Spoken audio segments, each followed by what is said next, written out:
தேசிய ஜனநாயக கூட்டணியில திரு டிடிவி தினகரன் மற்றும் திரு ஓபிஎஸ் அவர்கள் இடம் பெறுவார்களா? ஏன்னா நீங்களும் போய் ஓபிஎஸ் தினகரன் சந்திச்சுட்டு அமைச்சரை சந்திச்சிருக்கீங்க. அதே போல குழுக்கு முடிஞ்சு நயனா நாகேந்திரனும் எடப்பாடி சந்திச்சுட்டு அமைச்சரை சந்திக்கிறாங்க. அவங்களுக்கு தேசிய ஜனநாயகத்தில் இடம் பெறா இல்லையா? அண்ணன் மதிப்பு மிகுந்த அண்ணன் ஓபிஎஸ் அவர்கள் முன்னாள் முதலமைச்சர் ஐயா அவர்களை இங்க கோயம்புத்தூர்ல ஒரு திருமண விழாவில் நாம் போகும்போது ஐயா இருந்தாங்க, 2 பேரும் சந்திச்சுக்கிட்டோம். அண்ணன் டிடிவி தினகரன் அவர்கள் அவங்களுடைய கட்சி நிகழ்ச்சிக்காக கோயம்புத்தூர் வந்திருந்தாங்க. தொலைபேசியில் என்கிட்ட பேசினாங்க. நான் அன்போடு நம்முடைய இல்லத்திற்கு உணவுக்கு வர வேண்டும் என்று சொல்லியிருந்தேன். அவர்களும் அதை ஏற்றுக்கொண்டு உணவருந்த வந்திருந்தார்கள். இதுதாங்க. மற்றபடி தேசிய ஜனநாயக கூட்டணியில் யார் இணையணும் யார் இணையக்கூடாது என்பதற்கு அகில இந்திய அளவில் தலைவர்கள் இருக்கிறாங்க. தமிழகத்தில் என்டிஏ கூட்டணியினுடைய தலைவராக எடப்பாடி பழனிசாமி அவர்கள் இருக்கிறாங்க. பாரதிய ஜனதா கட்சியினுடைய தலைவர் அண்ணன் நயினார் நாகேந்திரன் அவர்கள் இருக்கிறாங்க. அதனால சரியான நேரத்தில் இவர்கள் முடிவெடுத்து சொல்லுவார்கள்.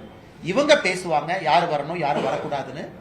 எங்களை பொறுத்தவரை வலிமையான என்டிஏ இந்த தேர்தலில் இருக்கும் பொழுது நம்முடைய வெற்றி வாய்ப்பை இன்னும் பிரகாசமாக இன்னும் சிறப்பாக 3/2 பங்கு ஜெயிப்பதற்கு நமக்கு ஒரு வலிமையான என்டிஏ வேணும்.